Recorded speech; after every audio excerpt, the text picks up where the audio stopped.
being able to be a part of our Wherehouse. WHERE. Where are you going? Where have you been? Where do you want to be? Back in the 80s, I worked in the institutions when we did Wherehouse people. And they'd sit for years. Our program, like I said, with partnering with community corrections, there needs to be true justice reform, true detention reform. If we continue to throw everyone in jail, how in the heck are we going to pay for that? More and more of us every day are retiring. There's not enough coming into the workforce to help pay for them all. $100 to $250 a day to lock someone up. Our Wherehouse, we charge $20 whole a day to live there.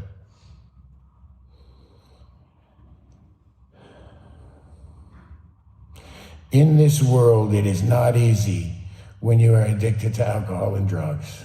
In this world, it is not easy when you've never been shown honestly right from wrong. In this world, it's not easy when you're second, third, fourth generation of addicted, struggling, lost families. One of the things that is going on right now in my world, and my voice is starting to crack a little more now. I was diagnosed a couple 6-7 weeks ago with vocal cord cancer. Varicrucis, some stupid cancer. Terrified the heck out of me. I started realizing that, I'm not invincible anymore, and I'm not going to be around forever, and I can't help everybody. I want to make sure that when I am gone, we still have Ruperts Kids up and running. That's why I said I'm not joking. I pray that Jeremiah will still be around. I pray that these guys here, and guys we've never met, men and women, are still willing to give of themselves and give back to our program. We created a 12-bed facility and opened it January 8th of 2020.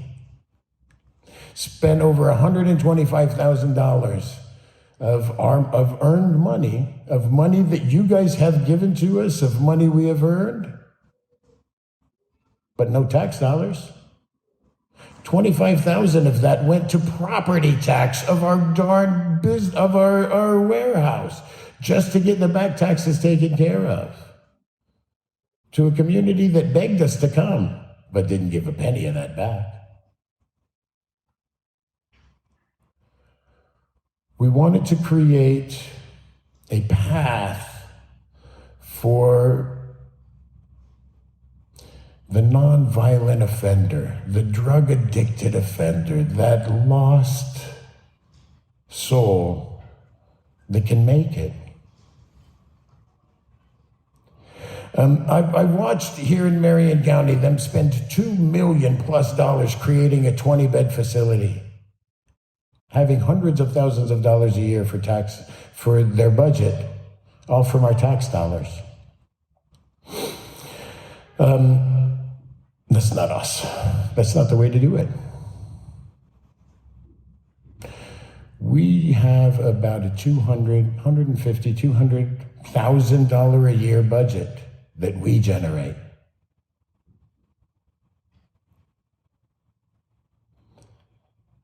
It started scaring me if the cancer is going to hit so hard that I won't be able to talk anymore. Will I be able to continue the program? I want to make sure out there that everybody knows the value in what we're doing. It's the only way that the program's going to last.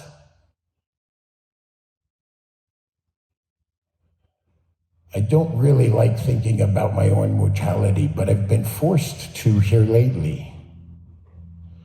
I don't think, and I know now, with the surgeon that I talked to just yesterday,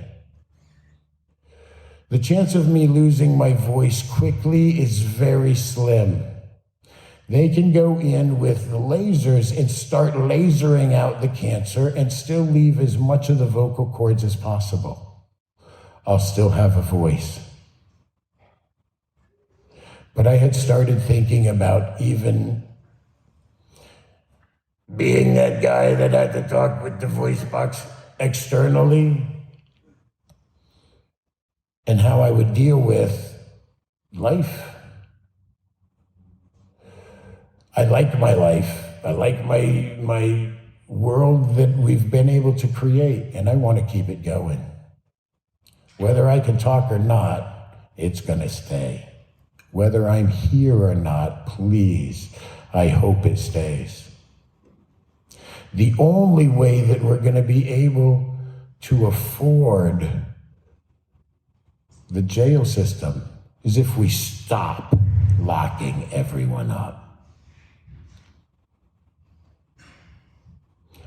Trillions of dollars a year we spend in our detention centers and in our courts.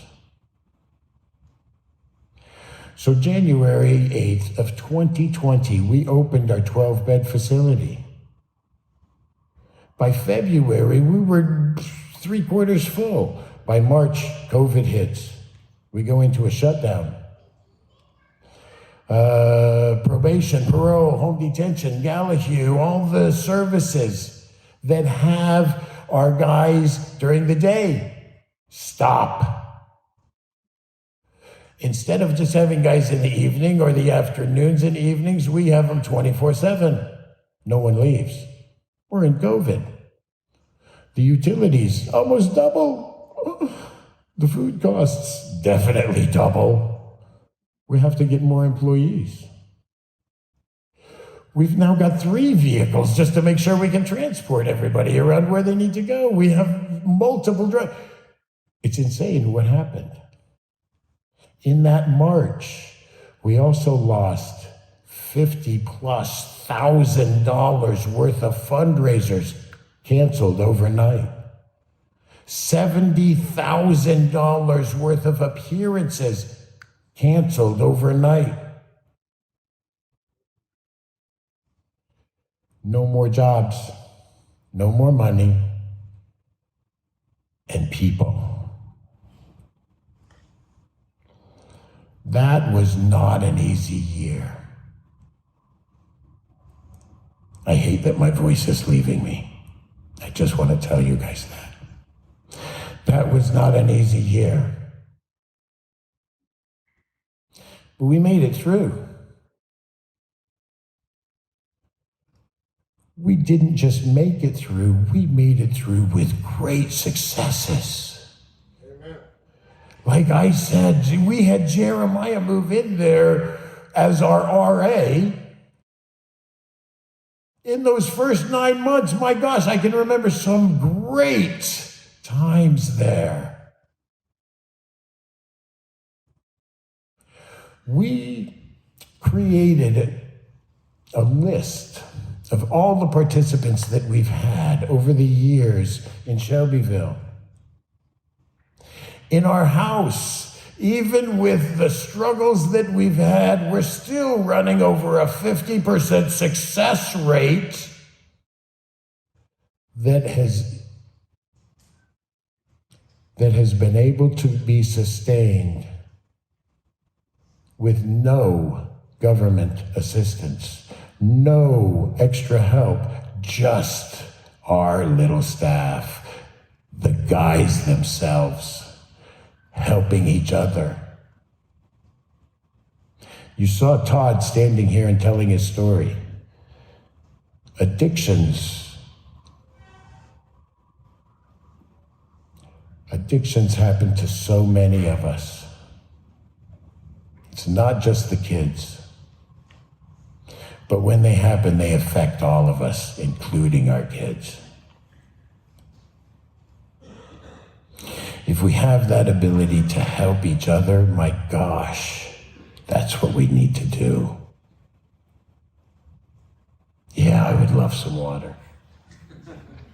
My daughter takes care of me so well.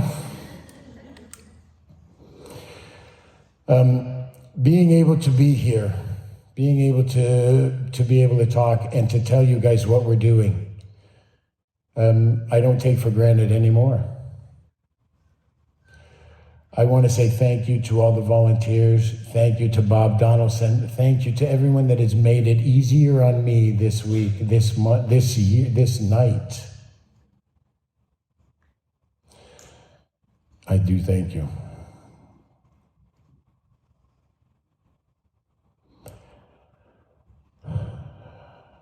There's so many things I want to tell you guys, but I'm afraid about being too darn emotional. And I told myself I wasn't going to stand up here and cry. I cried on Survivor. I don't cry in my fundraisers. Everybody cries on Survivor, though.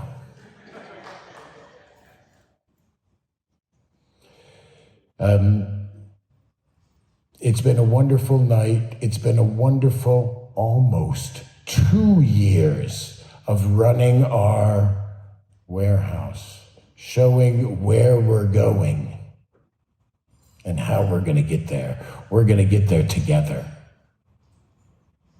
And it's you guys that are helping us get there. And I want to say thank you.